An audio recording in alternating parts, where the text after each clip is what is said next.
How's it going, everyone? It's your man Lost Disciple, the voice box of the underground YouTube. So it's been a while since I've done one of these types of videos. I wasn't actually planning on doing it, but I figured because one, it's getting kind of close to Halloween, so it's supposed to be the month of spook, and my other Halo Creepypasta video that I made like 3 years ago has been doing pretty well, so I figured why not why not visit another Halo creepypasta and read it for old time's sake, for some of the OGs, if there are any of you still out there that were part of this channel back in the old days. We're going to be taking a look at the Halo beta creepypasta. This one is another one that's old. A lot of creepypastas are old. I don't even think anyone makes any new creepypastas, but if people are making new creepypastas and you can send me the source, and if this video does pretty well, I'll make another one. Maybe I might bring back reading the creepypastas. Who knows? I don't know. But without further ado, let's take a look at the Halo beta creepypasta. I love cut content, not because it was cut, no, but because it's different. Sometimes it gives you a unique peek into the minds of writers or developers. Sometimes it gives you whole new experiences, like lost songs or cut levels. Occasionally, it gives you a new way to get your ass whooped, like flood juggernauts in Halo 2. I love hearing about the alternate ideas, alternate stories and takes, and alternate character stories that were planned. Most of all, I like experiencing the cut content myself. From hunting down bands, obscure demo songs, to playing beta versions of games. It's a digital archaeology. As you unearth the old, you discover new layers, new experiences, and sometimes you unearth things that change history. Think back a ways to when Simon Y first released the Sonic the Hedgehog 2 beta that now bears his name. Think back to people discovering Hidden Palace Zone, Wood Zone, and all the other cut things, and imagine how that must have felt. Think of how it feels for some when a lost Doctor Who episode is discovered. Think about how it would feel if you discovered your favorite band didn't release an album and you discovered it. It would be transcendental. Now, think about how it feels for those of us who hunt those things, those of us that try to unearth them. Sometimes you'll even have videos of lands few men have tread. Lands that people poured days, weeks, even months of their lives into.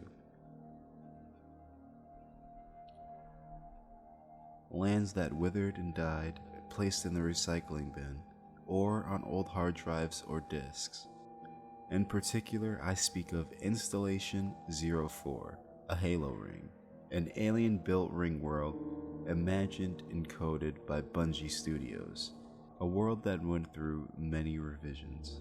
Once upon a time, it was a crumbling relic. In that world, the Master Chief could ride blind wolves and fight dinosaurs. Elites had handheld shields, and Prophet was a rank held by few elites, not a species. An alternate universe full of promise and one that was aborted. In another world, Cortana's rampancy set in far sooner. Due to the flood of knowledge she stole from the archives of the installation, mad with power, this universe's Cortana was to try to dominate the universe with Halo. This Cortana, a dark mirror of the main series Cortana, was also never to be. In a universe aborted near the end, Captain Key's proto, Gravemind, from would have been burnt with the cut flamethrower and his skull taken from it.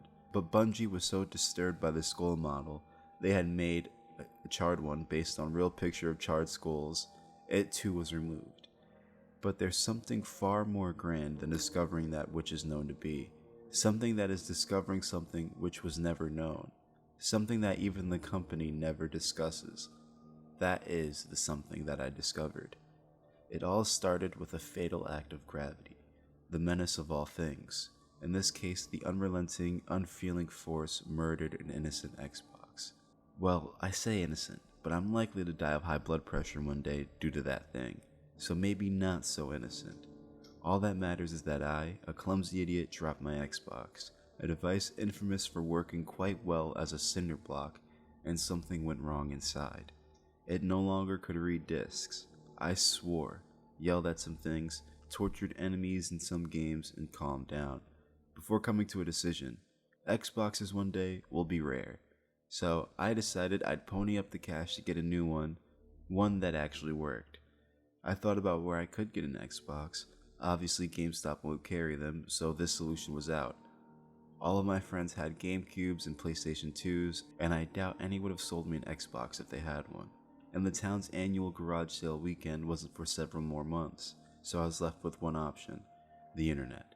I pondered the options and decided that Amazon was the safest bet, while eBay was the one more likely to save me money. As I was being foolish and even spending this cash, I decided to go the eBay route. That said, I wasn't going to buy from shady old guy 6969 or anything like that, only highly rated, reputable sellers. I'm impulsive, I'm not dumb. Searching around, I found a cheap Xbox with a buy it now price that was within my budget, and in addition, the seller had hundreds of great reviews. The description indicated that the seller was a former employee of Bungie, and they had this Xbox they had taken home a while back after being given permission, and it worked like it was made yesterday. I quickly bought it up and waited for it to show up, which it did as fast as packages usually do. When it got to my home, I gleefully slashed through the obscene amounts of packing tape and lifted the Xbox out of the packing peanuts. I would have lifted it over my head Link style, but I figured if I dropped it, I'd crack my skull open. So after finding the wires and setting it up, I plugged in a controller and decided to look at the hard drive. I hoped in vain to find the Halo 2 E3 game in there, but was let down. There were plenty of saved games from Half-Life 2 to Tony Hawk, but something caught my eye. Under the saves for Halo was another Halo thing. It just said, Halo Beta. I did what any fanboy would do. I squeed and then checked it out. It had an option I hadn't seen before: play. I hit that button so hard it could have filed charges. The game started up identical and everything looked normal. All the missions were there, all the multiplayer maps, all the everything. Everything was unlocked and all the descriptions and names were the same. I did what seemed the most logical, started on Pillar of Autumn, set the game to heroic, and sat down for a night of evolved combat. Of course, I did all the fun stuff like blasting Captain Keys. That was the first time I discovered a difference. In the normal game, Cortana shouts that you've gone rampant, leftover writing from a time before the Master Chief was just an augmented human. Invincible Marines come in and riddle you with bullets. You die and go back to the last checkpoint. I often made a game out of it: shoot keys, start stopwatch, end it when I finally die. I had gotten quite good at it, painting the Autumn's bridge red and taking quite a long while to die. So I imagine my surprise when I open fire and the Marines start dying. I felt bad killing Sergeant Johnson because he's awesome, but was still rather shocked that they were dead. I continued the level wondering what was going to happen next. All the Marines I encountered were hostile, which was unsurprising, and I had to fight my way through enemies both human and Covenant. I thought back to Marathon and the BOBs. This was typical Bungie, letting you slaughter your allies for fun and to make the game harder for yourself. Cortana did her usual dialogue and we fought our way onto the Bumblebee escape pod. However, this is where the next change happened. In the original game, a Marine falls in front of the Chief and the Chief makes sure he doesn't get left behind, making them the last two on. In this, however, John ignored the Marine and tossed a grenade into the pod. He then climbed in, and the seats were now filled with dead Marines like when the pod crashes. John pushed the body of the pilot out of her chair and climbed in the seat, flying it down. Text came up, subtitles really, with it indicating Cortana was saying, "I don't know what the hell's gone wrong with you, but seeing as we're stuck together, we might as well work together." There was no voice, which made sense if Jen never recorded the line. The Chief replied to her, "Sounds good to me." Despite John's piloting, the Bumblebee still crashed, but there was no dialogue of the pilot screaming as it went down. This wasn't surprising seeing as she was dead. After the level Halo started, Cortana said that with Keys dead, the Autumn was completely destroyed on impact. That was the first oh shit moment for me. As for those of you that haven't played the game, you have to blow the Autumn up to destroy the ring. Without the Autumn, that was going to be hard to say the least. However, after that, the level played normally, with the difference being that the Marines were still hostile. Despite that, Foehammer was not, and you still were supposed to go rescue the various trapped Marines. I managed to dodge them and kill the Covenant, and they boarded Fohammer's Pelican dropship as always. However, my Warthog was gunnerless because I had to kill him before he killed me. I finished the level, and Truth and Reconciliation, the next level, began. I expected to have to kill all my Marines, but instead, Johnson, back from the dead, as he often does in the first Halo, said to John, "Look, you killed Keyes. Hell, you even killed me, but we're both stuck here together. So why don't we work together and take this goddamn ship? And we could try to kill each other later, understand?" This was subtitled and did make a good explanation for why they'd both be boarding the ship if Captain Keyes wasn't on it. At this point, I was actually pretty impressed. Rather than having killing Keyes be a roadblock, they were apparently intending it as an alternate evil path, with what seemed to be building to a bleaker ending. The level continued as usual, and after getting some Marines from the cell block without Keyes, Cortana declared to the group that the Covenant forces were far too large to overtake, and that they'd have to get off the ship, subtitles only of course. However, the chapter was still called "Shut Up and Get Behind Me, Sir." A simple oversight from being in beta, apparently. After that, the story progressed pretty much as normal, with minor changes for the lack of Keyes in the autumn, until we returned to the Truth and Reconciliation in the level Keyes. Now in the normal game, the Flood, basically the Zerg combined with headcrabs, have been released and taken Keyes. As I said before, he is being turned into a new grave mine, the Flood Hive Mind. However, without Captain Keyes, things were different. In Keyes, you're seeking to find him to use his neural implants to detonate the Pillar of Autumn and destroy Halo, as you have learned that it is part of an array that once fired will destroy all biomatter in the galaxy. And this Keyesless version of Keyes, you're seeking to take the Truth and Reconciliation, or what's left of it, and detonate it instead. Cortana's humorous teleportation mistake was still there, and it was surreal to see them bonding despite this John's broken moral compass. So I slogged through the level, and one of my least favorites after the library, and reached the bridge.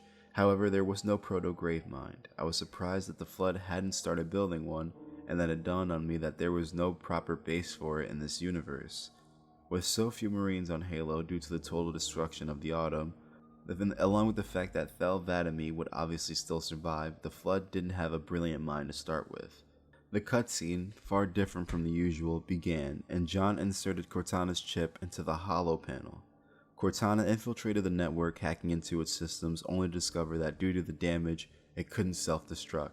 The Flood began to swarm into the room, and John quickly grabbed Cortana's chip, put it back in his head, and tried to fight, but failed.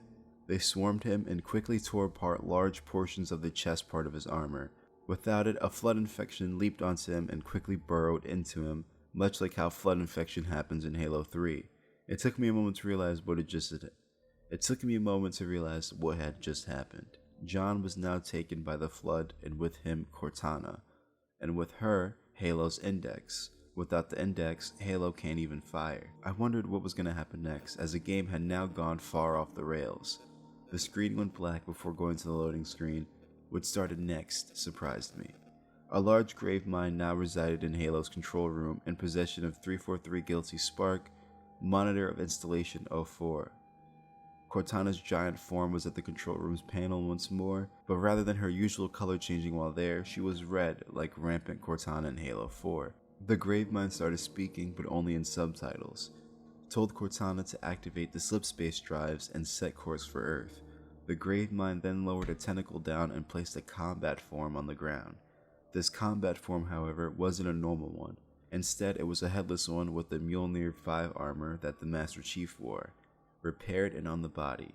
Then it dawned on me that it was John's body, and the head was just kept in the grave mine. Gravemind placed the helmet on it, and the helmet attached to the suit as it usually would. A loading screen came up, and I waited, eager to find out what would happen next. When it finished loading, Installation 04 came out of slipspace in orbit around Earth. The orbital mag cannons fired at it, but to no avail, and hordes of reprogrammed sentinels swarmed the cannons, destroying them with ease. Then, Flood drop pods launched from the commandered Halo down to Africa at what I assume was going to be New Mombasa, and turned out to be right. The game went to first person, and the view of Flood John in the pod landed, with him in it, in the city, which seemed to be a very early version of the E3 demo version. From there, the only objective was to destroy the human population, which was quite easy as few even fought back. After the first few city blocks, however, the Marines began to arrive in full force. Sadly for them, I had an army of Flood allies. They too were overrun and surprisingly infected. I wondered why Bungie didn't use that until Halo 3, but figured they just didn't like how it looked, as it did look rather bad. I continued on, enjoying the darker outcome, and finished the level. The cutscene began and Flood pods were shown launching down to Earth, blanketing it. It then cut to the Gravemind at Cortana, as Gravemind gloated, giving his usual lines about how the Flood were the good guys and the next step for all species. Cortana flickered blue several times before staying that way. She pulled out the index and teleported Sergeant Johnson onto the bridge, who according to canon is immune to the Flood. She gave Johnson the index, as only a human can activate a halo, and told him to activate it quick, as she said, "John, no, that thing." Noticed. As there was once more subtitles, I assumed she whispered it. Johnson activated the halo and began firing. With the Gravemind finally catching on far too late, it showed all 7 halos activating, and then shockingly a shot of the Ark.